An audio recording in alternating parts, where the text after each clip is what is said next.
They came from the skies on a morning unlike any other. I was working in my garage, surrounded by the comforting hum of tools and the scent of engine oil, when the power flickered out. A low tremor rumbled through the ground beneath me, shaking wrenches from the wall. I ran outside to see neighbors pouring into the streets, faces turned skyward. There, suspended against the blue canvas of the sky, was a ship, sleek, silver, and massive. It hovered in silence, majestic and terrifying. We didn't know what to do. No one did. Some ran. Some knelt in prayer.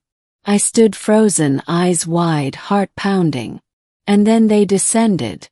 Tall, armored figures with glowing blue skin and eyes like molten gold marched from the ship, their boots making no sound on the earth.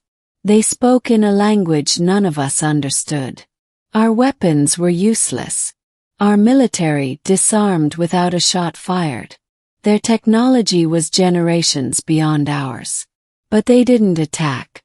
Not at first. They were the Thalkai, a warrior race from the edge of the Perseus Arm. Their leader, a towering figure with silver-touched hair and eyes that seemed to pierce through souls, introduced herself through a translation device. General Sailari. She spoke to the leaders of Earth, declaring a temporary occupation. They were not here to destroy us, she said, but to ensure we posed no threat to their people. Preemptive neutralization. We would be monitored, studied, and restrained. Months passed. Cities were surveilled by hovering drones. Technology hubs were dismantled. We adapted or tried to. Then came the rebellion. Not by governments but by people. Small groups rising, striking at outposts, sabotaging equipment. I wasn't part of them, at least not at first. But when they came to my town, when a girl I knew was dragged away for simply filming their patrol, I couldn't stay idle. I joined the resistance. I became a ghost in their systems, a thorn in their side. My background in engineering helped me sabotage their scanning tech, jam their drones, build EMP traps. We hit them hard, and vanished before they could catch us. One mission changed everything. We had intel about a small Thalkai data hub near the mountains. It was lightly guarded. Perfect target. Except it wasn't. We were ambushed. I was separated from the team. Smoke choked the air, red lights flared, and I ran, straight into a clearing where one of them waited. She was unlike the others. Her armor was sleeker, darker, with red markings along the shoulders. Her white blonde hair was pulled into a warrior's braid, and her golden eyes locked onto mine as she raised a blade. I reached for my sidearm. But then something exploded nearby, a mine I had planted hours before. It misfired, launching shrapnel in all directions. I saw her dive, shielding a fallen soldier beneath her. Could have escaped, but I didn't. I ran to her. She was bleeding, dazed. The soldier under her was dead. I lifted her, half carrying, half dragging her to cover. She tried to speak, but I pressed a finger to her lips. Save your strength. I treated her wounds as best I could with what I had. We waited there, silent, tense. Hours passed before she finally spoke. Why? You would have died, I said simply. She stared at me like I was an alien. You are my enemy. Doesn't mean I want you dead. Her name was Kael'thera, a commander in their elite vanguard. We spent 2 days in hiding. During that time we talked, cautiously at first, then more freely. I learned about her people, their history, the war that made them this way. She learned about mine, the chaos, the beauty, the contradictions. When a retrieval team finally found us, she ordered them to stand down. I was taken into custody, yes, but not as a prisoner. As a guest.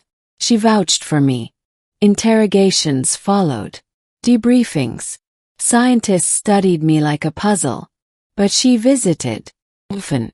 Weeks turned into months. A strange alliance formed between us. She argued for reduced restrictions. She pushed for mutual understanding. I became a liaison of sorts, a bridge. And then one night it happened.